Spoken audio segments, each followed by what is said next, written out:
Bob? Yep. We have a date. It's been a long time, mate, this, hasn't it? Yeah, it's been a while. Just short of 2 years, isn't it, by the time I fight in a couple of weeks? One day well, short? 1 month.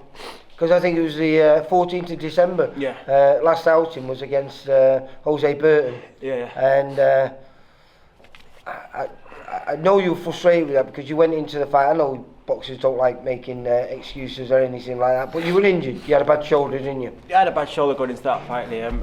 I had to have physio the night before the fight. Me and who had to go and see physio down in Essex, and I had like a inflammation on my shoulder, but I couldn't feel my left hand. And not to make excuses, but I didn't perform to my best that night. I'm a lot better fighter than that. I'm a better fighter than him. I could have beat him. I'm a better fighter, and I'd like to right or wrong. You know, maybe go back and get that fight again, but you know. Well, hopefully. It's one of them, I'm not making excuses. Sometimes you've got to take a loss and you got to go on. But I'm a lot better than that. We can produce a lot better performance. But then, obviously, after that fight, a few months later, we went into lockdown, and so now you've had to live with that for the last 2 years, mate. I have, and it's been hard. I mean, I thought it was nagging away at me, thinking that's not my best performance. Because before going into that, the golden contract, me and Steve were struggling to get the big fights, the fights we really wanted. We had the opportunity going into that golden contract, thinking, right, this could be like the pinnacle of my career. Like, built up on Sky, I was the favourite to win that tournament.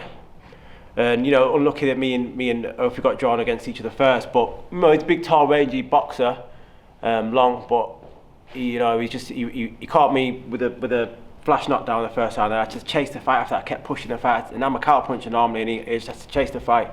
And he was running, backing off. He knew it because obviously he knew my style. Well, Gallagher's had me down the gym sparring before, Callum Smith and a few other kids. So he knew my style.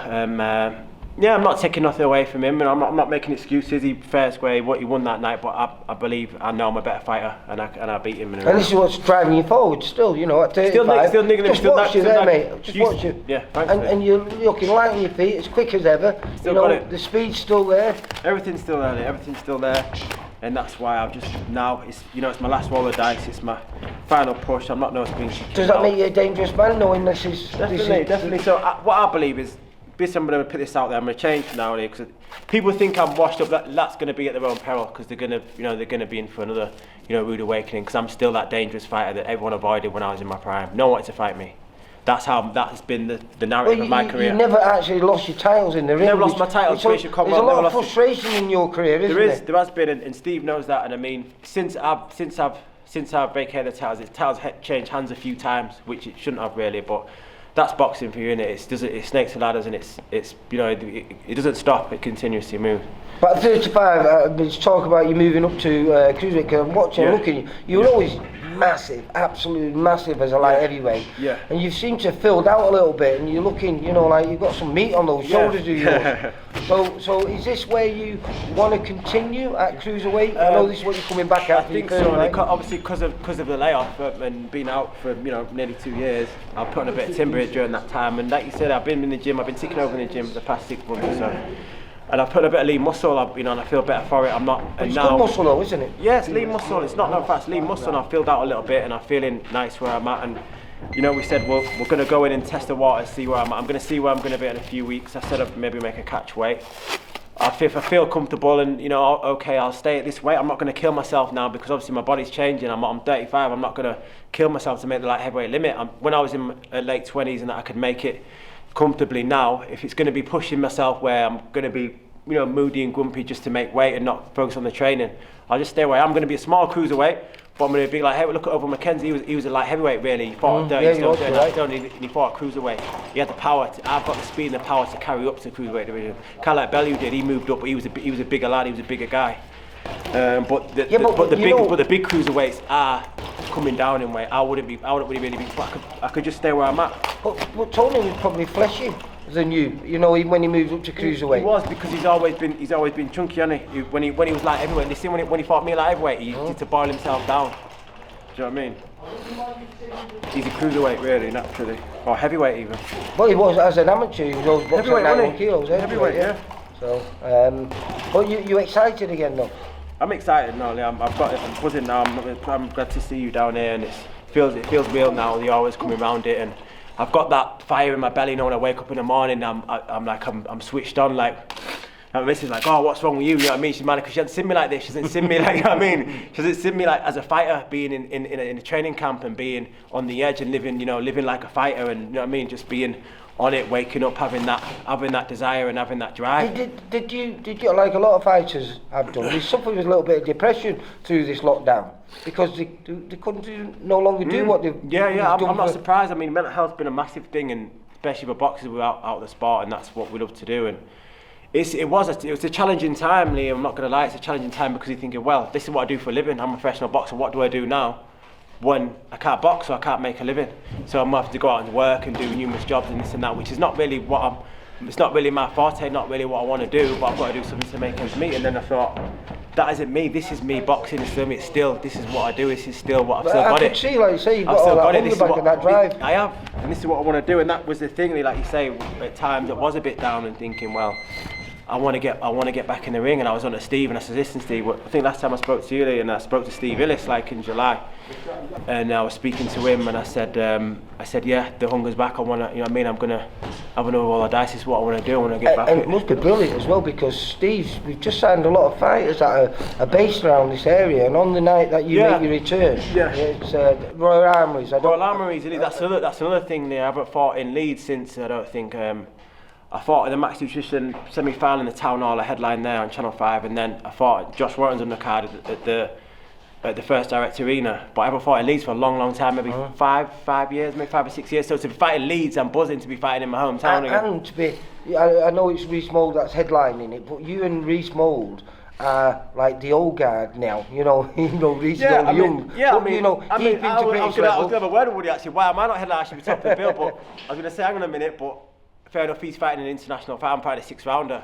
Obviously, I've got probably more credibility where I should be. But it's a 6th rounder, and I'm not really bothered who's top bill or not. What I was getting to though, you're on a card full of talent from Leeds, real good talent, guys that have won national titles in amateurs, a lot making their debut. Do you know what? All at the start of their journey. There's a new crop of fighters like that kid I've just been sparring with there. There's him, another kid. They're only the young lads. They're in their 20s. They're up and coming. They're nice. You know what I mean? They're fresh. Where it reminds me when I was there. Like I'm at the back end of my career now, but there's a new crop of fighters coming through. So you've always got to have your eye on the ball. Does that keep you on your toes though? Of course it does. Keeps me on my toes. It makes me work harder. But obviously I've got the knowledge. Yeah, there's one thing coming through with having the knowledge that you can't buy that. You can't buy, beg, or experience. You can't.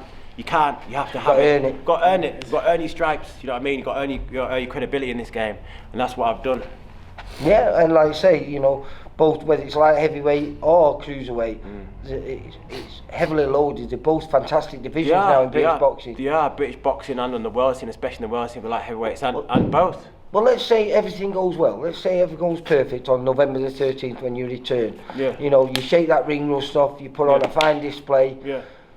What would you like next year? Who would you like? You never shout people out. You never call people out. I know, but you know what? Well, it depends what weight class I'm fighting at. But if it's cruiserweight, I'd like to fight that Billiam Smith. I think that'd be a fight I'd like. I want to go straight in there with the. I don't really see anything that he's got that trouble me. He's got the belts.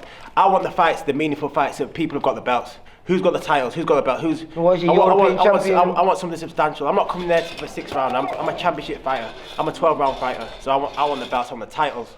I want to be back on the big stage where I belong. So if it's light heavyweight, I don't see the light heavyweights. Who's Lyndon Nath, who and Yardi. Don't really rate them too much. Who else have we got? They're all, Actually, there and Callum Johnson. They're the top. The top 5, top 6 in Britain are light heavyweight. Are all well within my reach to fight. I mean, I box any of them. Any one of them. I think Steve Ellis asked me the same thing. And after watching them all fight again, I didn't really watch too much of Lyndon and Yardi fight. I watched a bit of it. I think the rematch will be much better. Rematch. That should be a better fight.